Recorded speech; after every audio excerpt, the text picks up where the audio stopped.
Okay, Alhamdulillah perjalanan program Anugerah Bintang Popular Berita Harian 2013 ni berjalan dengan lancar. Okay, daripada hari kita set up, kita dah sound check semalam. Hari ni kita dah rehearsal dengan kamera, full dress rehearsal. Alhamdulillah semuanya berjalan dengan lancar. Kita mendapat komitmen yang baik daripada semua pihak, dari pihak Berita Harian, artis-artis yang terlibat, semua yang bersama-sama menjayakan Anugerah Bintang Popular BH 2013 pada kali ini. Konsep yang saya terapkan di sini adalah contemporary sebenarnya.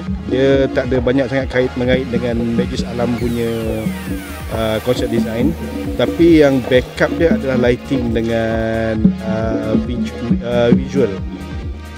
Bila kita tengok Majlis Alam ni, kalau kita tengok daripada segi grafik dia banyak menggunakan elemen-elemen aurora, flora dan juga fauna sebagai tema utama. Tapi in terms of persembahan, sebenarnya kita carry all over, bukan sahaja dari segi tema Majlis Alam. Majlis Alam is the whole concept of the show.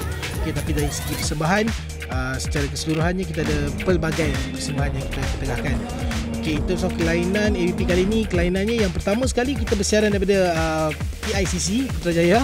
Okay, ini first time ABPH sampai ke Putrajaya. Sebelum ni biasa di Genting, di Stadium Putra.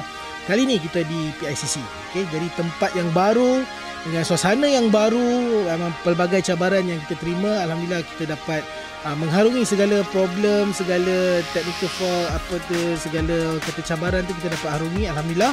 Bila lokasi berbeza, dia punya angle dia berlainan. Kalau compare dengan Genting, tahun lepas kita buat dekat Bukit Jalil dan tahun ni dekat PICC. PICC ni nampak macam compact sikit. Dia walaupun compact, tapi kita still menitik beratkan yang form follow function, yang mana form-form yang kita create tu functional, yang boleh digunakan pakai untuk acara ABP ni.